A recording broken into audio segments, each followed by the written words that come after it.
Alright guys, now we're going to be talking about another martial arts movie, Force 5.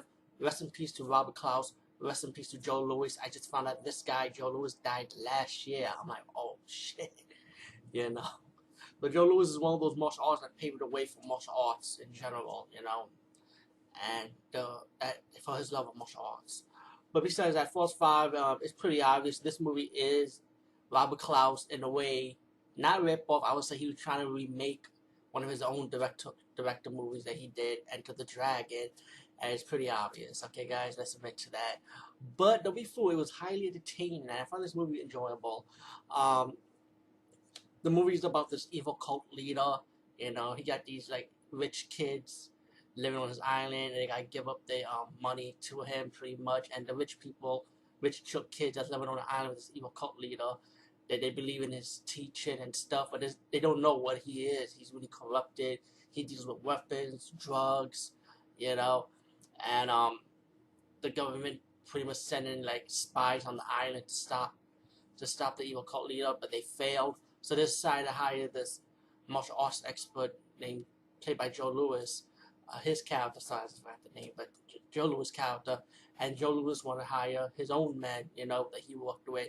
So you got some iconic martial artist stars in this movie. You got Benny Enriquez, for example, and you also got my favorite martial artist, domestic, one of them, Richard Norton. He's also in this movie too.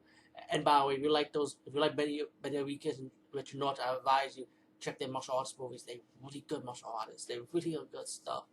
Good work. And plus, you got a black guy, you got a helicopter pilot, you got a sexy white blonde woman on the team.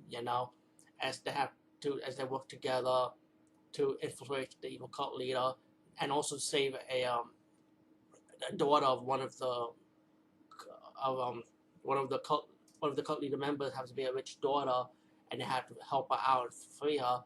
But she was also brainwashed by the evil cult leader, thinking that he's God, he's the Messiah, and and also you got an appearance by this guy. Like if you saw the movie Jim Carter, remember the big builder guy that he was fighting with the hero in the insane asylum town.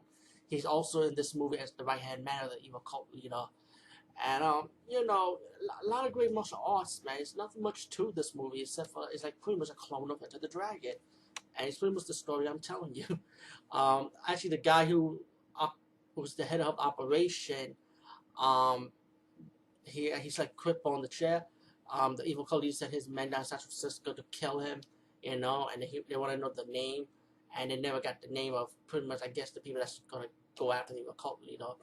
But anyway, when he died, Joe Louis' character and his mercenary team decided to continue with the mission because it's like they have a mission to continue, even though they knew the guy died now after receiving a phone call. And meanwhile, they go to the island with a senator to go with them to see what's going on the island, how the evil cult leaders running this operation. Joe Louis is pretty much like the Bruce Lee type of character. He's wearing black, similar to Enter the Dragon, checking out the base, checking out this main part of the base called the Palace, and that's where the evil cult leader hide his weapons, his drugs underground. And the evil cult leader is kind of like trying to be like the main villain, how the main villain is in Enter the Dragon, similar to that. But he has there's one scene when some of his students can't stop that one guy, Joe Louis, who was able to infiltrate the palace. So he decided to punish his own men by beating them up and killing them with this blade back in the shoes. And then you get your fight scene where all the good guys have to fight with the thugs and stuff, the cult thugs, and the island, beating them up and stopping the operation.